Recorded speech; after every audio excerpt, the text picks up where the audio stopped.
بسم الله الرحمن الرحيم. الحمد لله رب العالمين، والصلاة والسلام على سيدنا محمد وعلى آله وصحبه أجمعين. عزيزانم، سلام ورحمة وبركة خواتان ليبيت.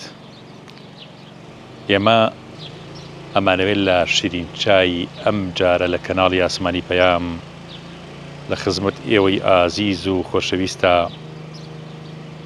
سو باسمان لسر مسليكي زور گرنگ بيت کە ناکرێ فرامۆشی بکەین، ناکرێ بەهۆی دووبارە بوونەوەی لە ژیانی ڕۆژانەمانە وامان لێبێ گرنگیەکەی نەزانین، یاخود لە ئاستی ئەو گرنگیە گەورەی ئەو ڕۆژە گرنگەیە نەبین. ڕۆژی جومعە، سەعاتی جومعە، وتاری جومعە و وتاری هەینی و مزگەوت گرنگیەکی زۆر گەورەی هەیە لە ئیسلامە. و لە لای موسڵمان هەروەکو چۆن کەسێ خۆیە شوان نوێبوونەوەکەی لە ڕۆژی جومعایە. هەر بۆیە سونەتی پێغەمبەر صلی الله عليه وسلم ڕۆژانی جومعە خۆت بشۆی پێشەوەی کاچی بۆ نوێژی جومعە، جلی تازە و جوان لەبەر بکەیت، خۆ پاک و تەمیز بکەیت، و هەروەها خۆت بۆن خۆش بکەیت. هەموو نوێژەکان ئەتوانی لە ماڵەوە بیکەی، لەسەر زەرعاتەکەت بیکەی، لە شوێنی کارەکەتا بیکەی، بەس نوێژی جومعە ئەبێ بە جەماعەت و لە ناو خەڵکا بێت. ئەکرێ شەو نوێژەکەت لە ماڵەوە بێت و کەس فرمێسکەکانە نەبینێ، بەس ئەبێت ڕۆژانی جومعە فرمێسکی سەرۆکی وڵات، فڵان محافظ و دەسەڵاتدار، فڵان تاجیر و بازرگانی گەورە، فڵان کەسی تریش ببینی کە لە نوێژی جومعە هەر وەکو تۆ لە خوا ترسێت. ئەبێ ڕۆژێک هەبێ عیبادەتەکانمانی تیا عەلەن بکرێت و ئاشکرا بکرێت کە ئەویش ڕۆژی جومعەیە. ئەبێ موسڵمانان کۆبنەوە و گوێیان لە وتارێکی زۆر گرنگی ئیمانی بێ کە فرمێسکەکان بە چاویان نەبێتە خوارەوە، کە بەڕاستی دڵیان گەرم بێتەوە بۆ دین و بۆ ئیمانیان، و گوێ لە وتاری کەسێ بگرن کە خاوەنی ئیمان و تەقوایەکی بەهێز بێت. زۆر گرنگە تۆ بزانی بۆ کۆچی بۆ جومعە و لەکوێ جومعەکەیت و لە چ شوێنەکە سوورەتە گرنگەکەی ڕۆژی جومعە کە سونەتی پێغەمبەر صلی الله عليه وسلم، کە سوورەتی کەهف و چەندین سوورەتی تریشکە هاتووە لە فەرمودەی پێغەمبەر صلی الله عليه وسلم لەم ڕۆژە گرنگەیە بیان خوێنی، چونکە سوورەتی کەهف باسی ئەصحاب الکەهفی تایە، باسی زولقەرنەینی تایە، باسی ئیسڵاحی ئەرزی تایە، باسی دنیای تایە، باسی قیامەت و زیینوبوونەوەی دوای ڕۆژی مردنی تایە کە بە لەحەزاتێ دوای مردن ئێمە ژیانی ڕاستەقینەمان دەست پێەکە. فەرمونەڵقەی ئەم جارەی شیرینچا خزمەتانایە. تەماحیشی بە ئێمە هەیە داوای لەخوا کرد، شەیطانی ئیبلیس وتی ربی فأنظرنی إلى يوم يبعث، خوایە تا قیامەت بمێڵەرەوە. ئەیتر حسابی ئەوەی نەکە پیرە بێ، هیلاکە بێ، ماندووە بێ، هاتووە وایە بڵێ خوای 1000 ساڵ عمرم بەرێ با عیبادەتی تۆ کرد. وەڵام ئەو شەیطانە لە بەرامبەرمانایە تا ڕۆژی قیامەت ماندوو نابێت. خوای گەورەش دوعاکەی گیرا کرد. زامەکانە فەرموون ئەی موسڵمان بۆ تۆ ئەونا بێئومێدی لەخوا، خوا دوعای سەرسەفتترین دوژمنی گیرا کرد. قال إنك من المنظرين، فافرم دەبڕەوە تا قیامەت بمێنەوە. بۆیە خوای گەورە دوعای کافر گیران کە، شەیطانی گیرا کردووە، خراپەکانی گیرا، خراپەکانە چۆن دوعای موسڵمان گیرا نەبێت، چۆن هاوار و نزای موسڵمان گیرا ناکە. بۆیە موسڵمان ئەبێ بزانێ ئەم ڕێگە دوور و درێژەی کە تۆ ئەیبڕی پێویستی بە هیممەت و ئیرادە، ئەبێ بزانین دوژمنەکە و زۆر بەهێزن و ناوەستێت. لآتينهم من بين أيديهم ومن خلفهم وعن أيمانهم وعن شمائلهم. والله إخوائي للاي راستو للاي تشكو لبيشو لدواو. أما يعني شيء، أما لبلاغية بيد الله يعني لها ولا يكون هوليم سردم نوي آدم بشيء.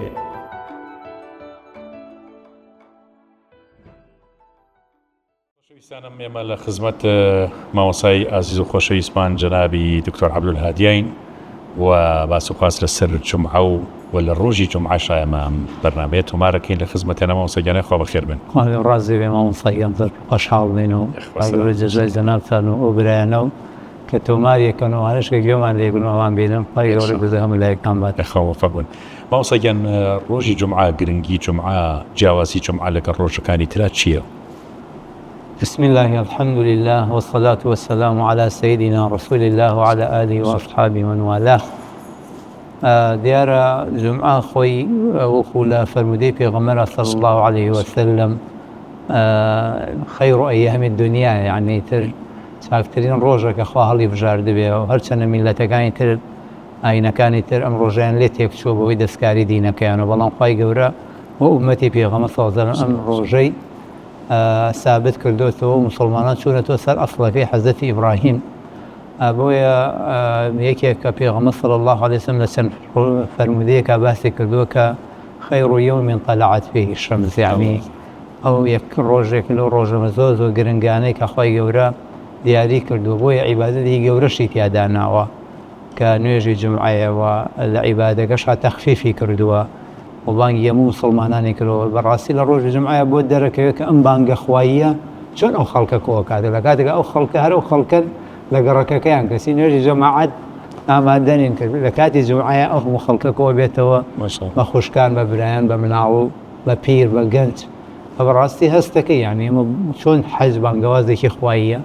جمعش بانجوازك إخوائية أو خلقة قلي أو خلقة أزوشين برو عبادة هرسون جاري واشلو تكسك أو عندي تبيني شيء بلسمز قوتك يا لسر وتربيجك بلام شون كعبادته سير سكان ب همو آماده كاريك وبخوشتن وبخوبون خوش كردن و أو سنة تاني شين ما وصلك ملين الرشيد ديارة سنة كان بود دانرا ولا بروتو دائما لكوبونويا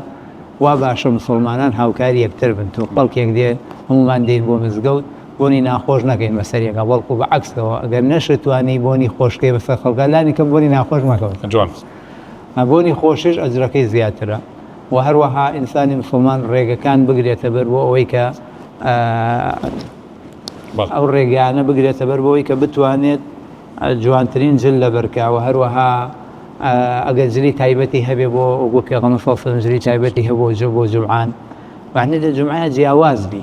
حتى الروش نكت جياواز بي روجان تلكيبو جماعان ليق ريقا بس جمعان بي كيبو دور ريقا وهروها إنسان كديبو جمعة براستي بالريال لو باك ابو عبادتي جون او قورترين براسي آدابي جمعية كإنسان بلا من بو عبادة السم يتر ما مصادك هي وتارقة تني في اتيو باسكت سيو اما لا اشتيلا وكين دير امش قرنجي خويه بلا من لتساء ويكتبو عبادت دي ويحزق مو مسلمان كديبو مزقا ونيتي خويه قلعي كاتوا كخوايه من بو عبادت دي الا بروش يعني انسانة وانا همو حفتي فشتري سر بري لقادك زور بمان بوهي بمعاشي شوي كمعاشي شي زور عشري بيسر نعم واني صالي زاري حيواني قورا ما بيناكري بقرباني تزي حشتريك بويا او بلقي لسرك براسن رو زور قبري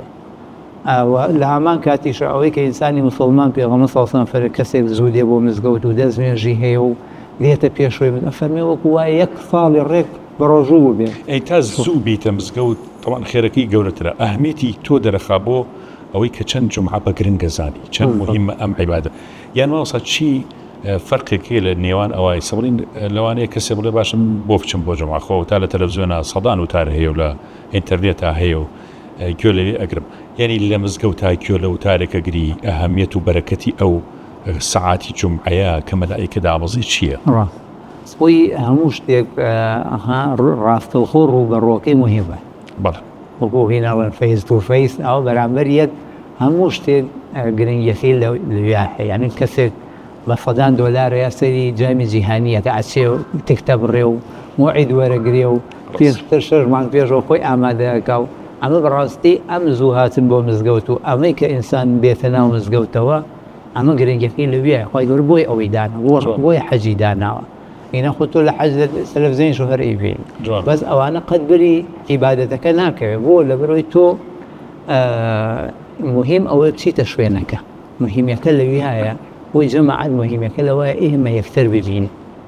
حتى هەندێک لە سەحابە کە چۆتە بازاڕ دیدی یەکێک لە مەبەستەکانم کە ئەچمە بازاڕ لیقاء الإخوان جان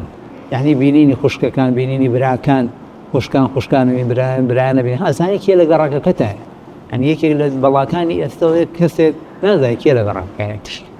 کێ نەخۆشە کێ باشە یعنی تۆ نازای هەرو گەڕم دراوسێکۆ ناوێت چییە ئەوە کەی بەڵایەکی گەورەیە بۆیە تۆ کە ئەچیتە مزگەوت ئەو شتانە نامێت لانی کەم تۆ مەجموعەیەک ئەبینی ما دانی کەم سەلام لە کۆمەڵەکەکەی دانی کەم ئازانی کێ هەموو جمعەی لە فڵان شوێنە دانیشتۆ ئێستا دیار نییە ئەمانە بەڕاستی کۆمەڵی سوودی کۆمەڵایەتین لەبەرەوەی عیبادەتەکانی خوا تەنها لایەنی خواوبەندەی تیان نییە بەڕاستیەوە بۆ چورێکی زۆر هەڵەشە بڵێ دین هەر بین پەیوەندی نێوان خواوبەندێ چکە حتا خودی عیبادەتەکانیش نوێژەکانی جەماعەتی بۆ دامژاوەکەەوە لایەنێکی کۆمەڵایەتی گرنگە لەبەرەوەی ئینسان خواوەی دروست کردوە ناتوانێت بەتەنیا بژی خۆی گەورەش وای داناوە کە ئێمە بە یەکەوە بژی تحملی یەکتر بکەین لەگەڵ یەکترا پەیوەندیمان باش بێ چونکە پەیوەندی لەگەڵ ئینسانەکانە باش بوو پەیوەندی لەگەڵ خوایە باش بوو ئینسان بەو دووڵاڵە ئەتوانێت باش بەدەست بەڵێ ماوەسا جەنابەت خەتیبی لە مزگەوتە ماوەسا خەتیبەکان ینی خۆ ئامادەکردن بۆ نوێژی جومعە لە ڕووی معنەوی لە ڕووی علمی و زانستی ئەبێ چۆن بێت ڕاستیە خوتبە بەهرەیە من یەکێک لەو داواکاریانەی کە هەمە بەستەریعی بۆ مامۆستایان بەتایەتی ئەوانەی کە تازە خۆبەخشن یا تازەسن جای ئەوەی کە توانە ئەم بەهرەیان نەچێت کە خۆی گەورە ئینسانەکانی دابەش کردووە هەیە توانای دەخنەوەی دەرسی هەیە توانای وتاری هەیە توانای لایەنی کۆمەڵایەتی بەهێزە ئەوەی کە توانای نییە وتار نەدە یان کە لە فترەیەکی تەمەنی ئەتوانێت توانا و نامێنێت چۆنیکە ئەمە ئەجرێکی زۆر گەورەی بەڕاستی ئەمە گەورەیە بۆ ئەو خەتیبە بەڕێزانە دوو هەم شت بەڕاستی خەتیب هەبێ خۆی ئەبدەیت کاتۆ زووز لەبەرەوەی تۆ شتەکان سەریعن بەتایەتی لە سەردەمی لە ڕووی زانستیەوە لە ڕووی زانستیەوە یعنی تۆ هەر حەدیثێکی یعنی موهیمە بزانین شۆ هێناتەم حەدیثە یعنی من جاری وا وتاری حاضر هەبووە سەیرم کردووە شتێک نووسا حەم حەدیثە بوخاری ڕیواەتی کردووە لە بوخاری لە 50 کتێبی حەدیثا گەڕام حەدیثی وا هەر نییە تۆ گەر یەکسەر سیقە بەم نووسراوە بکەی زۆر خەتەر ئەنی ئەکەوێتە وەضعێکەوانێ فەرمودەیە بەدەم پێغەمبەر هەڵە بەستی واژنی بەتایبەتی لەم سەردەمە عوزریش نییە بۆی خەتیب خوێندنەوە زۆر گرنگە گەڕانێت پرسیارکردن یعنی ئێمە جارێ پێمان هەی بە پیسیان لە مامۆستادای دەوروبەرمان کەین لەو مامۆستانەی کە خوتبەیان هەیە ئەخر ئەگەر ئەو جمعەش بۆ نابێ جمعەی پێشتر پرسیارکردن باسی چی بکرد بۆی بزانیت چی ضرورە خاڵی وقتی کەلیمە مهمە لە خوتبە زۆر گرنگە خاڵێکی تریش ئەوەیە کە هەندێک عیبێ جای وای لە شارەکە بڵام نییە بەس لەو گەڕەکەی توێ بڵاو مهم خەتیب بزایە لە گەڕاکەکان چ شتێک زۆر ضرورە جاری وای خەڵک پێ دەڵێ جاری واشە خۆت ئەگەڕێی بەڵام بە گرنگی بزانێت چونکە ئەو چارەسەرکردنی ئەو کێشەی کە لەو شوێنەیە هەیە جاری وای لە سەد وتاری ئیمانی مهمترە تۆ لەبەر وتار تەنها لایەنە دینیەکە نییە جاری وای ئیسلاحی ئیجتیماعیە جاری ئەو خەتیبە لە ڕووی کۆمەڵایەتی و چۆکە کاریگەرە لەو گەڕەکەیە خەڵک گوێ لەو تارەکەی نای وتارەکانی لەوەسێ زۆر بەهێز نەبێت بەس چونکە لایەنی کۆمەڵایەتی بەدەم خەڵک بۆیەکی کێشەی خەڵکە خۆشێ بۆیە ماوەسە درێژی و کورتی وتار چەندێک ینی گرنگە کە ماوەسان ڕعایەتی بکەن وڵای خۆی وتار لە هەفتەیەکە هەیە ڕۆژە نە ئەو نێش کورد بێ ها کابرا بڵێ بە 5 دقیقە تەواوم کردووە نە ئەو نێش درێژ بێ جاری وا هەیە بەڵام مناسەباتیش هەیە بەوە پێغەمبەر فەڵم جاری وا وتاری داوە ڕۆژێک ئێوارە جاری وایە چەند سەعاتێ جایە سوورەتی دووبارەی ناکەنەوە ئەوانەیە من نایکەین ئەوانەمان نییە الحەمدولله ئێستا ڕادیۆتان و تەلەڤیزیۆنەکان و ئەرکیان لە کۆکردنی خوا جەزایان بات بەڵام ئێمە وتار عادەتەن بە زۆری لە بینی چارە بۆ 20 دقیقە کافی ئەنی خەڵک توانای ئەو هەیە ئیستیعابی بکات لەو هەمیش زۆر کوردیکەیتەوە بۆ 5 دقیقە و هەندەڕێیکەی بەڕاستی بۆ وتار نییە چکە هەیبەتی هەیە وتاری جەماعە خۆی اینجا دوو هەمیش زۆر درێژە شێکیتەوە ئەگەر وتارەکە زۆر بەهێز نەبێ خەڵک لێ ئەتەکێتەوە خەڵک عاجزە بێت بۆی ئینسانی مسلمان هەتا بتوانێت بەتایبەتی خەڵکی بەڕێز شتەکە شەخسی نییە ئەمە شتەکە گشتیە تۆ هەم وتارە بۆ خۆ نییە بۆ خەڵک ماوەسە لە کوردستانی خۆمان کوردستانی باشووریا کوردستانی عێراقا ماشەڵڵا چەند مزگەوت دەکرێتەوە هەمووی لە ڕۆژی جومعە کە بە شەرتی وەزارەتی ئەوقاف ڕێباکە جومعە بکەن ئەو مزگەوتانە هەمووی پڕابێت ئەمە گرنگیەوە دەرەخا کە بەڕاستی کوردستان لەخوا بەزای بێت کوردستانی باشوور زۆر گرنگە بەلایەنەوە کە بچن بۆ نوێژی جومعە، ینی خەڵک نوێژی جومعە زۆر بە مهمە زانێ و وای شەبە حەمەت ئامۆژگاری جەنابتان بۆ ئەو شوێنانی کە بڵین ساردن لە نوێژی جومعە ناڕۆن، خەتەری نەچوون بۆ نوێژی جومعە بە پێی فەرمودەکانی پێغەمبەری خوا صلی الله علیه و سلم چییە؟ والله پێغەمبەر صلی الله عليه وسلم لە کۆمەڵی فەرمودەیە باسی ئەوەی کردووە باش کەسێ يعني تخلف عن الجمعة 3 جمعات طبع الله على قلبه يا نهى عن ودعهم الجمعات يعني يوازهنا لنوجي جمعة وكل جناب الروبليك أجازات تلفزيون يجي لي يدرم يا راديو هي أمانة براسي زور يا أبوي أمشقاري شلون براديو تلفزيون كان ويا كاتي وتاري جمعة وتار نقمك جوان ويخلق فيري أو النبي جوان ده أبوي يكير لما يمكن شد أو يك بيغمص فرمتي موري لي أقدر ستير على سريك يعني أم برايوا من لو فلكانيا لبر أخوري خدمتي هولاتيانا كا جوان ري هادو سبو شوفيرانا كاتوا أكرستين لوي دو جمعة دوامي هي شون نيبو جمعة كل فيانا بسترلا بيني خويانا أي تو كيس إيشكني وهيش كاركني ومزجوت كان إيرج دور بيستا الحمد لله سيران آخر مواصفاتي فيها آخر مواصفاتي بوشي يعني إنسان مسلمان أو شيرة جورة بشيء صغير هي مواصفات بس سيران خاطر الجمعة عشان ترسناك تو لسيرانك قبلين جمعة كفوتيت يعني شن خراب والله أوش يعني إذا أنا كان زور بدأتي مذهب الشافعي زورتون للسر أول كإنسان لدوينج بيانية وانه تكن زي خوار حالاتنا ودرنج سمن هندك زبيرم دوي جمعة أروع وشيكي زور شرعية هم جوانا هم كاتكشي زور بزاينا شيء هم عبادة كشي دستكوي هم لهمان كاتيشان يعني سيران كشيك أول شيء زور جوانا وبديلي زور شابا إنسان زونة تزوج شوف شيء تشوينه كجمعة يعني أو ذكر ورداني كالرجل جمعة هي زياتر شين يعني قرآن خوندن ذكر كأنجام والله جمعة ديارة هر همي تايبته لبريتو شوكي أبي خو حازك بصورة بقرة كشفار سيروكي تيا بس فتنة كانك أو يعني شنو جمعة سورة بقرة بخوني باش سورة بقرة يقول له سورة ثانية كبركة الرجل بس يعني ما شاء الله وهمو كاتب وهمو كاتب مهم والله أويك تايبته سورة كهف راسي سورة كهف لكيو دسبيك إساء بيسار دوای نوێژی ئێوارە دەستپێک ئێواری جمعە بەڵام حەدیثەکان زیاتر باسی ڕۆژەکە لە دوای نوێژی بەیانی و دەست پێ تا ئێواری جمعە توانی تا ئێواری ئەتوانی و کەسێک نەتوانێت بە بێژ بەشی سڵاوات چەندێک گەورەیە لە ڕۆژ وڵاهی سڵاوات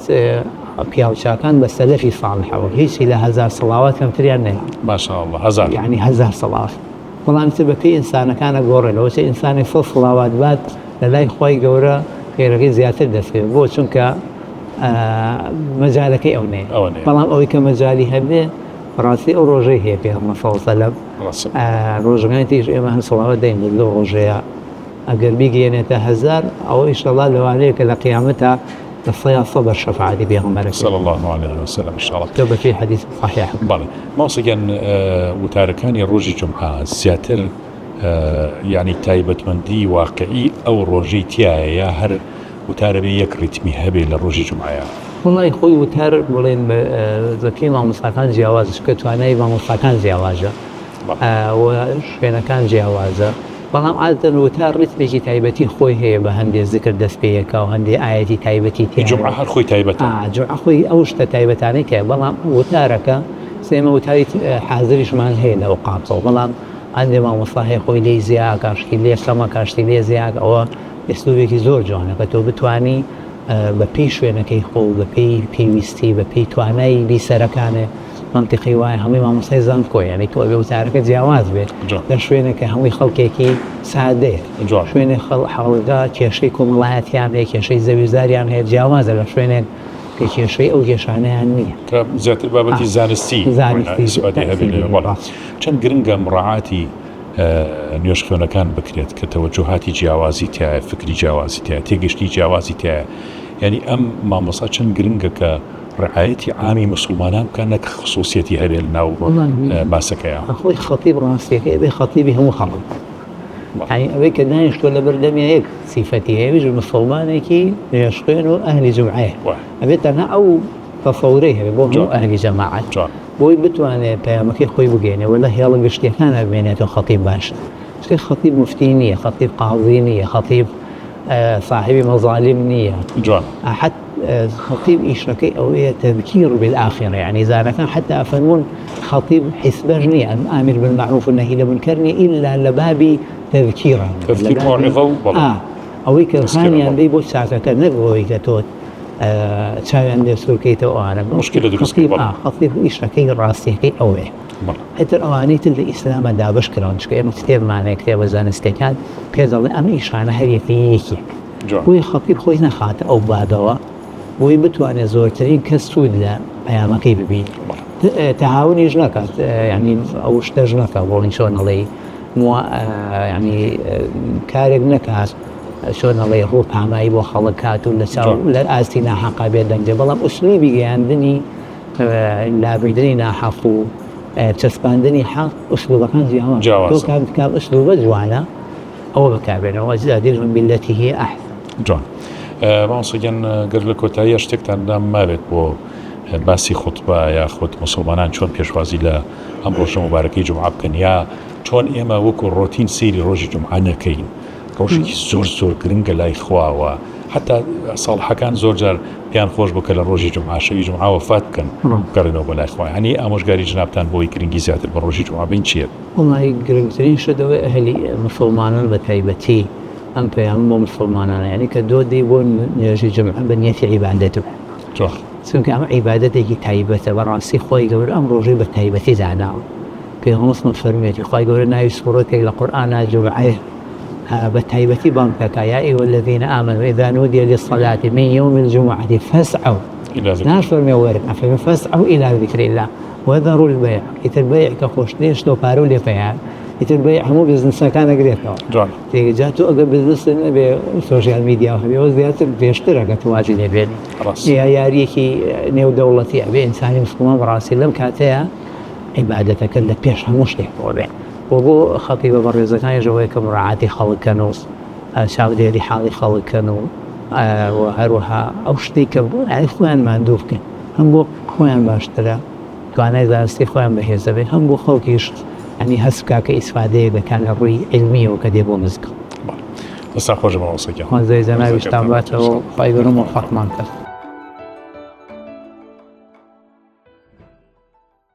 يك لو أخلاق جواناني مسلمان ويكا بتايبتي للروجي جمعة صلوات لبيغمري خوا صلى الله عليه وسلم زور بتاعت هم صلوات أنا عرض كريبو بيغمري خوا صلى الله عليه وسلم وصحابي فرمي يا رسول الله چون صلوات كان يمبتو قال كاتك كتو للزويا نامني أرزيت بيغمري خوا صلى الله عليه وسلم فرموي خواي قورا حرامي كردو لسر زوي كغوشتو جستي بيغمبران بخوات بيغمري خوا صلى الله عليه وسلم بروح جواب ولامي إيما أداتوا هي هم صلوات كان من هروكو چون لفرمودي بيغمرها هاتو صلى الله عليه وسلم كهمود وشمان وبين شمانك بيشوي كردوكاني إيما السركة ولا إخواي قورا للاي بيغمر صلى الله عليه وسلم أروات بيغمري خوا صلى الله عليه وسلم سيدي سرجم كردوي أمتكي كات أوي أو حفتيا أو تادو شمة تا بين شمة كردوي باشي كردو سواسي خواك على سروي كيشك لأمتكي وباشي كردو كان يشتر خزمة خواي قورا اگر گناهی کرد به استغفاری بوکا و داوای لی خوشبونی بوکا لخوای گورم لبرو چند گوره ایما براسی پیغمبری که ونه عزیز و او نه دلسوز و او نه خوشویسمان هیکا همو حفتیک آگداری کرده و کان یمه بپی فرمودی صحیحی بی رسول الله صلی الله علیه وسلم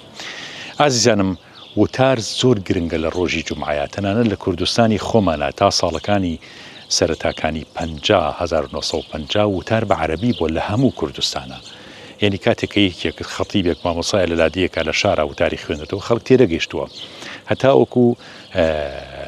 جنابي شعلا ديني بيارا رضا ورحمتي خويلي بيت امر كاتبه ما وصل عبد الكريم مدرس لك مدرس ملاي خانقاي بياري شريف ابو كفرميت بي بلين كوا وتاري جمعه كردي بخوينته إنجا عربي هرچنا أما برهلصي هبو لنا وهندك لما وصاكانا كوتيانا أمشتش داهن رابكي خراب الرنغ باش نبي إما وتار هرب عربي بوا فرميتي أقر خلقتينكا كواتا أهميتي وتاري جمعة شيا لكاتك كما وصا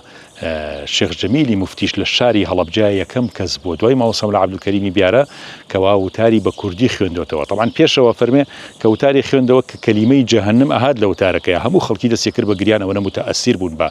ئەوەی کە باسی ئاەتەکانی قورئان و فەرمودەکانی پێغەمبەر صلی الله علیه و سلم یعنی خەڵک زۆر کاریگەری وتاری جومعەی لەسەر بووە کاتی خۆی ئەم کاریگەریە ئەبێ بگەڕێتەوە ناومان بەڕاستی ئەمە وتاری جومعە بە شتێکی ڕۆتین سەیری نەکەین کە هەروە هاکەزایەچین فەرزێکە و لە کۆڵی خۆمان یەکەین نەخێر بەڵکو ئەبێ ئەهەمیەتی ئەم وتارە چونکە تۆ بەرەکەتی ئەو وتارت لایە یعنی ئەو وتارە زۆر جیاوازە لەوەی لە تەلەڤیزیۆنەکەەوە لە ڕادیۆکە و لە شوێنەکەوە تۆ گوێی لێ بگریت لەوەی کە خۆت حوزورت هەبێت و دانیشی چاوت بە چاوی خەتیبەکە بکەوێت چونکە لەو کاتی کە مەلایکەکانی خوا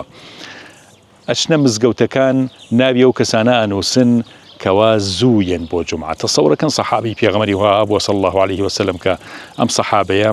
پێشەوەی خۆر بکەوێت چۆ بۆ نوێژی جومعە بۆی زۆرترین ئەجر و پاداشتی بۆ بنووسێ بە سەعات بە 2 سەعات بە 3 سەعات کەسە ساڵحەکان چوون سەفی یەکەم و دووهەم و سێهەمیان پڕ کردوێتەوە خەریکی قورئان خوێندن و سەڵاوات بوون لە پێغەمبەری خوا صلی الله علیه وسلم چونکە وەختێک کە خەتیب چووە سەر مینبەر بە پێی فەرمودەی پێغەمبەر صلی الله علیه وسلم ئەوا کتێبەکان مەلایکەکان دایە خەنواتە ئیتر چاکە نانووسرێت بۆ ئەو کەسان یا پلە و پایی مەقامی بەرز نانووسرێت بۆ ئەو کەسان یەن بۆ جومعە و مەلایکەکانیش گوێ لە وتارەکە ئاگرن لەبەرەوە ئەو مامۆسایی کە وتارە خوێنێتەوە بەڕاستی بێ هەیبەتی ئەم مەلائیکانە شەرمی ئەم مەلائیکانە وای لێ بکات کە خۆی زۆر حازر بکات لە ڕووی ئیمان و تەقوا لە ڕووی خواناسیەوە لە ڕووی وتار و هەروەها لە ڕووی ئەوەی حوزوریشی قەلبی زۆر بەهێزی هەبێ هەتاوەکو ئەو وتارە لە گوێ نەڕوات و لە گوێ دەربچێ بەڵکو بچێتە ناو ڕۆح و هەست و نەستی و کاریگەری لەسەری هەبێ